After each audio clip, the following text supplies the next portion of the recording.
Now, some of the country's best-known authors have rallied behind protesters who've been occupying a community library which is destined to be turned partially into a private gym. Hundreds of libraries across the country have closed or face closure because of public spending cuts. South London's Carnegie Library is set to reopen next year, described as a healthy living centre with a self-service neighbourhood library. Campaigners argue that without any dedicated staff, it can't be called a library. Today, a judge said Lambeth Council could evict demonstrators who have camped out in the building. Well, in a statement, Lambeth Council told us Carnegie will reopen with a library service that will remain free and open to all. The new gym will be housed in the currently unused basement of the building, and the rest of the building will provide at least as much community space as now, including a library service.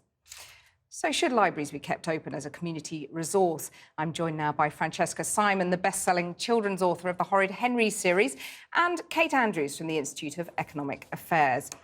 Francesca first, and just to declare an interest, the Carnegie is my local library, but why did you cross the river to defend it? Crossing the river, indeed. Well, I feel really passionately about libraries. I think they are the hub of any community. It was fascinating just standing out there for 2 hours. The number of people who came from all walks of life to offer food and blankets and say, well done, and cars honking. Because the point is that libraries are their primary purpose, of course, is for books, but they provide a place for all members of the community. I mean, I was in my local library with my son at least twice a week. There are play groups there, there's story time.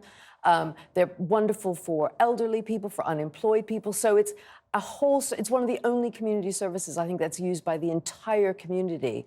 Kate Andrews, this unites people, and we need that in this day and age, don't we? Well, some people are using it, but the problem, of course, is that most people in the community aren't using libraries anymore. What we see from the figures are that fewer and fewer people are going to the library every year, and the ones that are going are not even taking out books. That number is negligible compared to people even walking in.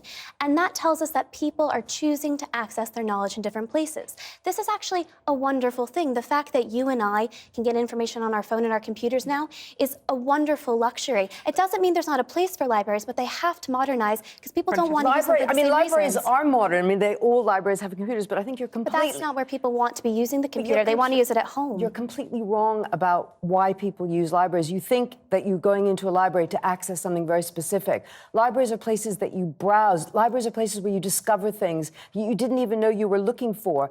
And children do not read books on Kindle. I've just got my royalty statements. I would say for the last 5 or 6 years, under 5% of all my royalties are for ebooks, downloads. The vast majority is always from books. Now, I am a big best-selling author for ages 5 to 8.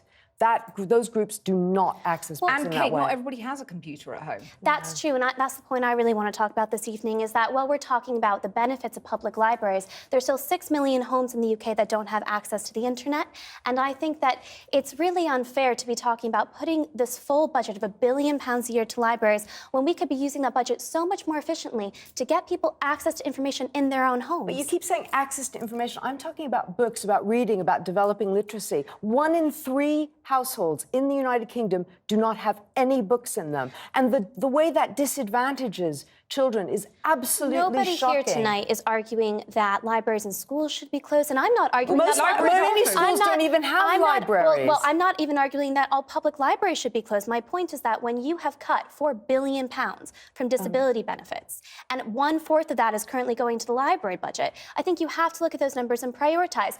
It's a question of priority. My public library at home. You could also say build fewer Trident submarines. Sure, there are lots of places you could bring it from, but we have to be honest about these numbers. And I'd also like to point out that it's a complete red herring to talk about, oh, you could take money from here, take money from there. You're talking about something that's absolutely... Closing libraries is a crime against children. That is absolutely what it is. We're talking about an industry that fewer and fewer people are... I'm not telling... I'm not wrong. The Department of Culture, Media and Sport has been tracking this, and fewer people every year wanting to access this. 400 libraries have closed in the last 6 years. But hang on a sec. Nearly 60% of people in England don't go. That's not just accounted for by the fact that libraries have closed. And most of them aren't let Francesca answer this point. No, but the point is the key people who use libraries, the most important people who use libraries are children. And the kind of services that libraries provide, librarians offer playgroups, they offer story time. A lot of children go to school, they don't even know which way you hold a book.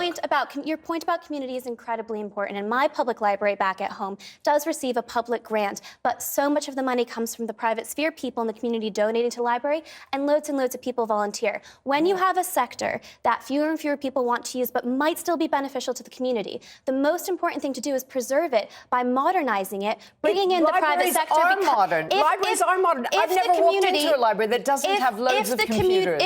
But that's not where people want to use the computers. Isn't that what Lambeth is trying to do with the Carnegie? They would say that they've got a gym, they've got a bit of exercise there, they've got computers. What they don't have is a librarian, and the whole point of having a trained librarian is... It's amazing to me that we are rejecting amazing technology that has made knowledge accessible. This is not about rejecting technology. No, it really it's about is. books and reading. In 2016, it is wonderful that we are able to automate these services and make things cheaper for people. I'm afraid we're going to have to continue this discussion in the green room, but Francesca, Simon and Kate Andrews, thank you very much for joining us.